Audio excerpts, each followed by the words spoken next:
Hey, we're Givers, And you're watching AMBY. the best music site in the world. Hey everyone, it's Alicia from AMBY, and I'd like to welcome you to our interview with Givers. How are you? Very good. Thanks for having Swell. us. Swell. I'm glad to hear it. Swell, nice. Yeah. Swell. Swell over here. I dig it. So thank you for taking the time to have a chat. Yeah, thanks for having us. It's my pleasure. So I just want to kick things off by discussing New Kingdom. Sophomore record, which you released late last year. We're absolutely loving it, so congratulations. How does it feel to finally drop some new music after a couple of years had gone by? It feels swell. I'll tell you what. Just gonna stick with swell. It Once really you go does, swell, though. you just don't get away from it. But it's true. It feels really great. It's, we spent a good amount of time on it. We didn't want to rush it, and it's something that's precious to us. So it feels really good to get it out there and let other people see. Or hear. More so hear. And Yeah, see. see and Hear and hear. There is a see. big Yeah, visual yeah. aspect of it. Oh yeah. So I'll agree with that. I feel swell about it, and I'm very happy that it's out. We're very proud of it, and yeah, we're very much happy to share it with people for sure. Well, a swell song on the record that I'm loving is Record High, Record Low. What was one of the recording highs that you had making this album? I see what you did there. Thank There it you. is. Take it away. Okay, record highs for making this record. It was a really unique experience that we got to travel around. It's pretty much a nomadic recording experience for us this go round. We started in Banner Elk, North Carolina, went down to False River, down Louisiana, then off to Dockside, Maurice, Louisiana, right outside Lafayette, our hometown. And then a studio in New Orleans, and then a studio in Eau Claire, Wisconsin, Justin Vernon's place, April Base, and then back down to New Orleans and Dockside again. Just kind of like that aspect of it, just kind of going to all these places and getting inspiration from all these places. That was, you could say that's a general kind of like, wow, that was a cool thing to do. We also got to, we reached out to Dr. John, this guy Mac Rebenak, the Night Tripper. Just such a cool dude that we've loved forever since we were kids, and he did some spoken word on the record, so that was also a super kind of record high moment for sure. So there's a lot of jamming in a ton of different places. Is that Yeah, how well, it all came to be? The jamming happened, the primordial ooze jamming happened in like North Carolina, the first session, and that was like, okay, all of us just getting in a room and just seeing what happened on a lot of different levels. There were some song ideas we were working out, but it was a lot of just jamming and going and like finding the little moments that made us feel like, oh, that was special, let's cultivate that. And then the rest of the sessions were cultivating those moments and producing those moments to be full-fledged songs. We came across something where you were saying how you wanted to bring a different vibe to this new record than you had before. And you definitely kept to those island pop vibes that you had before, but there are also some really great synth pop tracks on this new release. So for you guys, how do you feel you pushed the boundaries or experimented a little bit more on this album compared to the prior one? Well, there was such a gap between the records that naturally you're just going to be Growing as an you're going to be artist. growing and you're going to be affected by your environment. And also we just made this record in a totally different way, and so that was like a natural transition from like, oh, we kind of accidentally wrote a lot of the songs on Enlight, like in a jam environment and a club, playing for people, trying to get people to dance and enjoy themselves at a club scenario.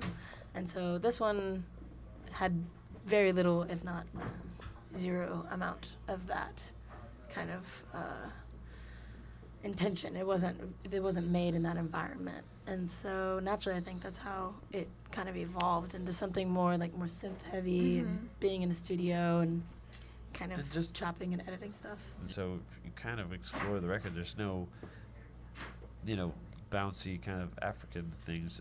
It's all different types of grooves, but we tried to keep all of the vibrant energy of this band intact and alive and pushing and pumping through every song, just taking those feelings to a totally different place that we'd never been before. And I feel like a lot of people want to go to a different place. We didn't want to go to the same place as the first record. We wanted to take this band to a same energy of the same band, but to a different atmosphere on a different planet. And I think we did. It had a swell outcome. See? It had a swell outcome. Oh, you know. You know. You know. You know. You know. Well, you're now taking the record across North America. How is that treating you so far? Are you enjoying that? Yeah, we love translating the songs from the recordings to live shows. It's such an awesome experiment because you get to just take different things from what you hear on the album and you get to decide how to breathe new life into the parts. It's a party, you know. You go on a tour. It's a party. Well, you know, the people are there. They paid their hard-earned cash to come to our show, Yep. and it's like we've invited them to this party, and they showed up, and we get to play these songs that we worked on, and it feels really good. It feels like that's part of the job that's really gratifying, and kind of sharing it with people, like you said, across North America so far. It's been really it's been awesome. And you actually have Doparo opening for you once again. You always Yeah. refer to her as a friend through all your socials. So how did you form this friendship initially? We actually met her at April Base, Justin Vernon's studio. She was also working on her record at the same time as we were, and so it was kind of like as we were leaving, she was coming in, and we got to go have breakfast together and got to hear music. It was like, wow, this is really cool, and we ended up kind of releasing our record at the same time. It's like, why not do some dates? Yeah. Oh. Natural, Boom, organic happened kind just of like that. thing. Yeah. Yeah. Well, I was digging how you posted a quote from Road to Nowhere by Talking Heads on one of your Instagram photos. It's a really pretty scenic photograph of you guys just on the road. Is that one of your go-to songs when driving from place to place, or did it just kind of resonate lyrically? No, it's not, but it should be. Well, I mean, we we love should- and respect Talking Heads. So Yeah. We love. Yeah, I know. We love. anytime Talking Heads they is come one of on, our- it's just like, yeah. Speaking Nobody's of gonna parties, turn right? it off. They're- Well, that's just such a deep party. That's just the ultimate party. Talking Heads party. There's ain't no party like a Talking Heads party because Talking Heads party goes way deep. You know, because it's very dancey, but it's got a lot there to get into. Do you guys listen to a lot of music driving from place to place? I kind of, not so much. I kind of like give my ears a break. We play really loud, but you know, Josh is our resident DJ. DJ Josh. He's always Wick. yeah. Whoop, wick, whoop, whoop. So he's always pumping new things into our ears. I appreciate. Thanks, Josh. Yeah, I mainly sleep and play Scrabble on my phone. Oh, yeah? Scrabble on it. Big on apps while on the road? Just Scrabble. Just Scrabble. Scrabble in it. Well, also on an Instagram post, you wrote about how you're just blessed to come from a home like Lafayette. So what are some of your favorite things about your hometown? Favorite things about hometown. So many. Well, just the people there, super nice, super friendly. Lafayette, that's a huge thing. There's this unique part of the culture that's entirely unique to the area, which is really awesome.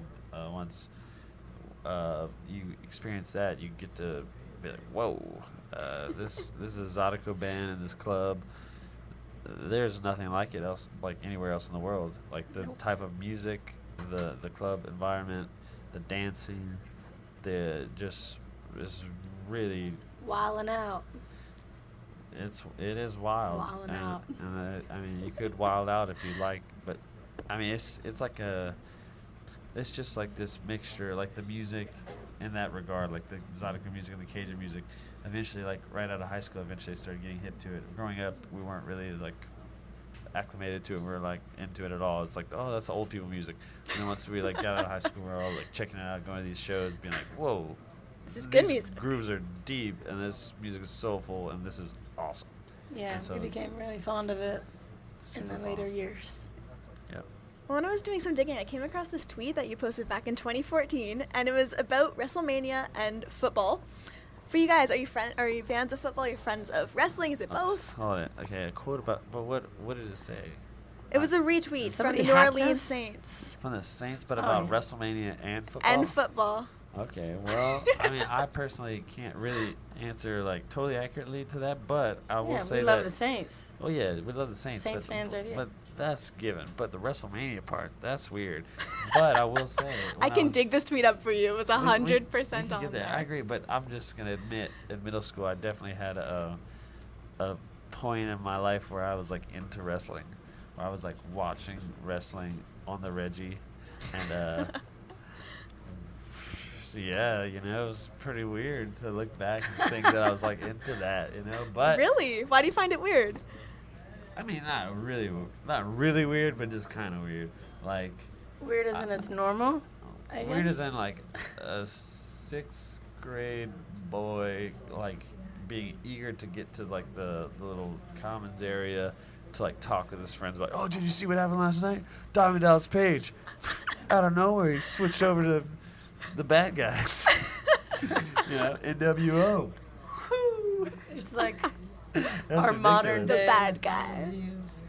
That's what it is. Fighters, It's like just Gladys. bad That's so guys. funny. Yeah, it's bad guys. There's good guys, and there's some stories involved, and some acting, and it's a bunch of grown men, like, you know, In tights.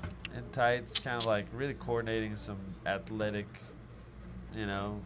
I'm not gonna say it's fake, because then a wrestler shows up and says, "You think it's fake?" Wow, wow. But you know, they're doing some coordinated. We're gonna ass make kicking. what you just did into a GIF, by the way. Wow. Totally sending that I to you was guys. just thinking It's about really this. funny hearing that perspective, because for me, I'm like a massive wrestling fan, so I You wanted to are? get. Oh yeah, I love What? it. Every Like- single Okay. Raw, every single SmackDown, You're like kidding. tune right in. All right, So who's I your was just favorite letting then? you Who's- roll. Who's your favorite? gonna wrestler? Always you love know. John Cena. John Always. Cena. See, you're Always. like new Never give school. up, can't see me, like all the See, way. You're younger But than then us. NWO too. Like I love the old school Okay. Scott Hall. Like you got to.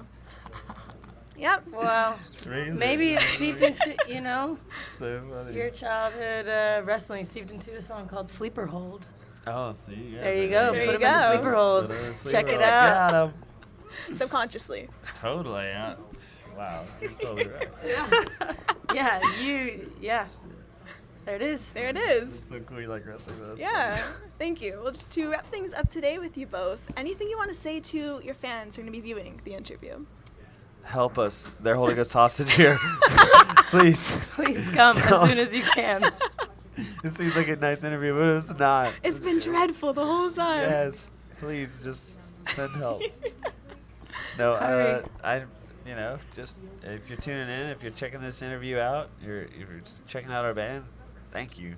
They put a lot of love into it, and we appreciate you just clicking this link and you know, making it to the end of the interview. They have to make it to the end for that wrestling gold. Come Yeah, on. I mean, whew, I would. Just a little Ric Flair. Ric Flair, yeah. Tay wrestling GIF coming at you soon. Yeah. Beyond, below this link. Boom, right? Yeah, We can man. recreate it. We can actually get that. All of us just go, We do all of our wrestling little tags. Just thank you so much for your time today. Really nice chatting with you both. Thank as you. well. Thank My you. pleasure. And remember, to everyone viewing, visit us at amusicblogger.com for all sorts of interviews, features, videos, and even GIFs with your favorite bands. We'll see you next time. Thanks.